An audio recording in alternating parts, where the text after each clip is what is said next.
ನಮಸ್ಕಾರ ಎಲ್ರಿಗೂ ಶಿಕ್ಷಕರ ದಿನಾಚರಣೆಯ ಶುಭಾಶಯಗಳು. ಒಂದೂರಲ್ಲಿ ಗಂಡ ಹೆಂಡ್ತಿರ್ತಾರೆ. ಅವರಿಗಿಬ್ಬರು ಹೆಣ್ಮಕ್ಳು. ಅವರಿಬ್ಬರು ಹೆಣ್ಮಕ್ಳನ್ನು ಚೆನ್ನಾಗಿ ಓದಿಸಿ ಒಳ್ಳೆ ಹುದ್ದೆಗೆ ಸೇರಿಸ್ಬೇಕು ಅನ್ನೋದು ಅವರಿಬ್ಬರು ಆಸೆ ಆಗಿರುತ್ತೆ. ಅದೇ ರೀತಿ ಅವರಿಬ್ಬರು ಹೆಣ್ಮಕ್ಳನ್ನು ಪೋಸ್ಟ್ ಗ್ರ್ಯಾಜುಯೇಟ್ ಮಾಡಿಸಿ ಶಿಕ್ಷಕರನ್ನಾಗಿ ಮಾಡ್ತಾರೆ. ಸೊ ಇದು ಯಾರ ಕತೆ ಅಂತಿದ್ದೀರಾ? ಇದು ನನ್ನ ಅಕ್ಕಂದೇ ಕತೆ. ನಾನು 4 ವರ್ಷ ಟೀಚರಾಗಿ ವರ್ಕ್ ಮಾಡಿ ಇವಾಗ IT ಸೆಕ್ಟರಲ್ಲಿ ವರ್ಕ್ ಮಾಡ್ತಿದ್ದೀನಿ. ನನ್ನ ಅಕ್ಕ ಈಗಲೂ ಲೆಕ್ಚರರ್ ಆಗಿ ವರ್ಕ್ ಮಾಡ್ತಿದ್ದಾಳೆ ಹಾಸನ್ ಗೌರ್ಮೆಂಟ್ ಕಾಲೇಜ್ನಲ್ಲಿ.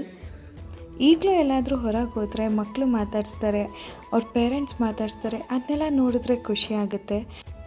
ನಾವಿವತ್ತು ಒಂದು ಒಳ್ಳೆ ಸ್ಥಾನದಲ್ಲಿದ್ದೀವಿ ಅಂದರೆ ಅದಕ್ಕೆ ನಮ್ಮ ತಂದೆ ತಾಯಿ ಹಾಗೂ ನಮ್ಮನ್ನು ಸ್ಕೂಲ್ನಲ್ಲಿ ತಿದ್ದಿ ಬುದ್ಧಿ ಹೇಳಿದ ಶಿಕ್ಷಕರೇ ಕಾರಣ.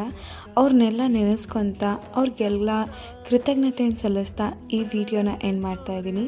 ಧನ್ಯವಾದಗಳು.